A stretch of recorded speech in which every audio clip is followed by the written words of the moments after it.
दुसरा धंदा सुचत नाही. अगं पिऊन पिऊन का म्हणतीस? पिऊन साहेब कार जर्मन साहेब सगळे मीटिंग मध्ये आहे.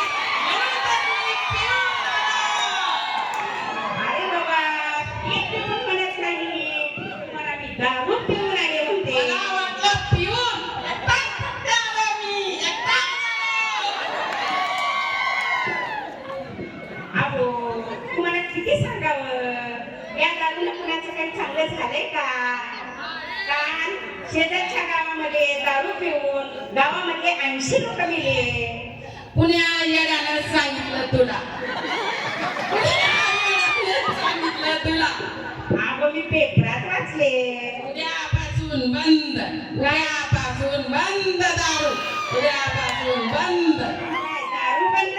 नाही नाही पेपर बंद. अहो असं काय करतात? कधी तर तुम्ही ऐकत जात पडत. अहो काय आपल्या गावामध्ये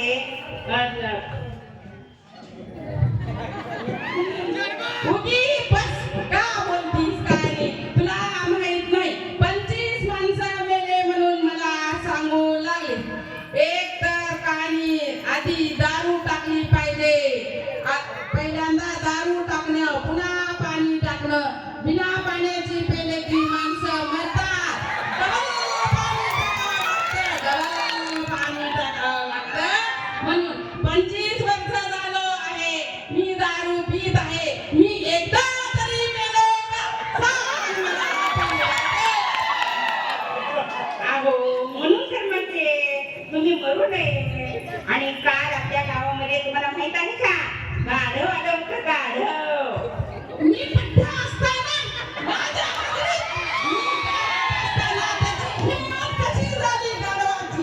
मी असताना गावात कसा आला ते गाढव? मी आहे ना, त्याला माझ्या गैरहजेरीत का आला?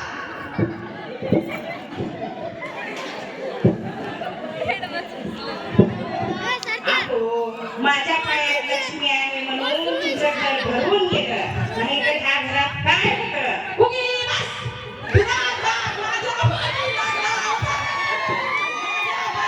माझ्या पोरीसोबत लगीन करा, माझ्या पोरीसोबत लगीन करा. माझ्या मागे 4 वया लागल्या होत्या पैसे घेऊ. दादा माझ्या संग लगीन करा, दादा माझ्या संग लगीन करा. आता दादा पण म्हणत होते आणि लगीन पण म्हणत होते का? तुला काय कळतं येडीला? दादा भाऊ म्हणल्याशी अवघड कामाचे होत नाही. अहो ज्या वेळेस मी तुमच्या घरी आले तर चिमणी इकडून तिकडे गुर्रकन उडून जात काय होती. काय काय? चिमणी इकडून तिकडे गुर्र उडून जात होती. आता का मुकाम करायला आले का आपल्या घरी?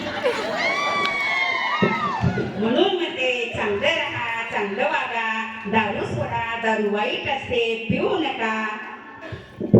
काय होतं तुमच्या घरी? पट्ट्याच्या घरात 3 कन्या होत्या. पट्ट्याच्या घरात 3 कन्या होत्या. कन्नीत काय होतं?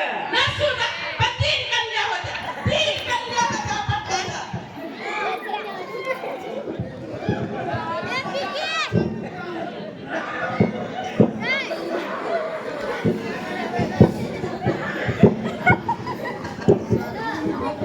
अहो काल आपल्या गावात शास्त्रज्ञ आले होते. त्या शास्त्रज्ञांनी दारूचा प्रयोग करून दाखवला.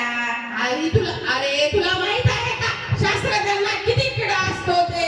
त्यांनी काय पानो करतात तुला माहित नव्हता? तू माझ्या दारूविषयी वाईट का बोलती? तुला माहित नाही दारू पिणाऱ्याला किती फायदे आहेत ते तुला सांगतो. मला तू वाईट वाईट सांगतीस. तू सांग काय म्हणतीस ती? अहो दारू वाईट असते, शरीराचं वाटोळ करते, किडन्या खराब होतात, लिव्हर खराब होतं. शास्त्रज्ञांनी काय सांगितले तुला? मला सांग.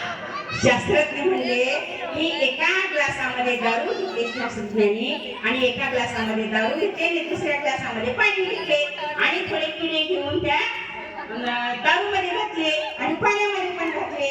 तुम्हाला सांगते मी, ते दारूचे किडे तडफडून तडफडून गेले हो. म्हणून म्हणते मी तुम्हाला दारू पिऊ नका, पिऊ नका. येडी तुला माहित नाही आजकाल लोकांच्या डोक्यामध्ये लई किडे आहेत म्हणून तू चुकीचं सांगत आहे. सगळ्याचे डोक्यात किडे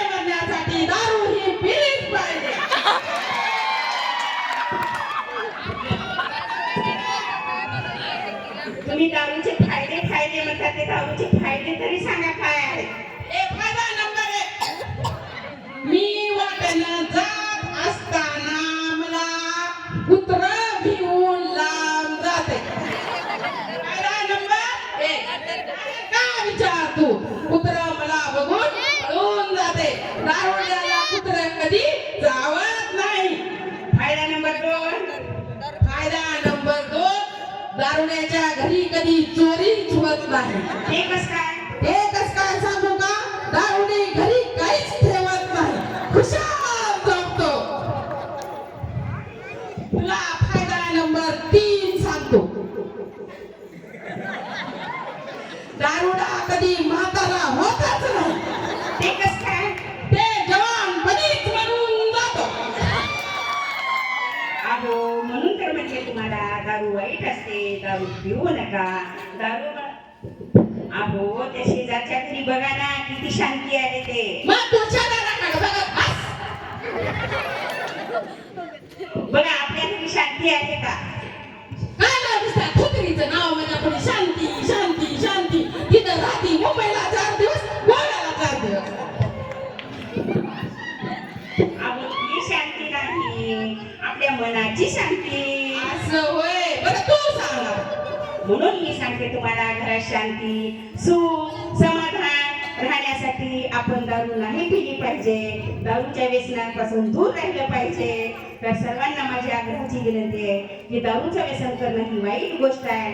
आता त्या कॉमेडीमधून तुम्हाला कळालं असेल की दारुड्याच्या घरात काही राहत नाही, दारुड्याची बायको समाधानी राहत नाही. कारण तिला असं वाटतं की बाबा माझा नवरा कधी पिऊन येईल आणि लेकरं सुद्धा त्याचं सुद्धा अभ्यासात मन लागत नाही. तर त्याच्यामुळं तुम्ही दारू पिऊ नाही. बायको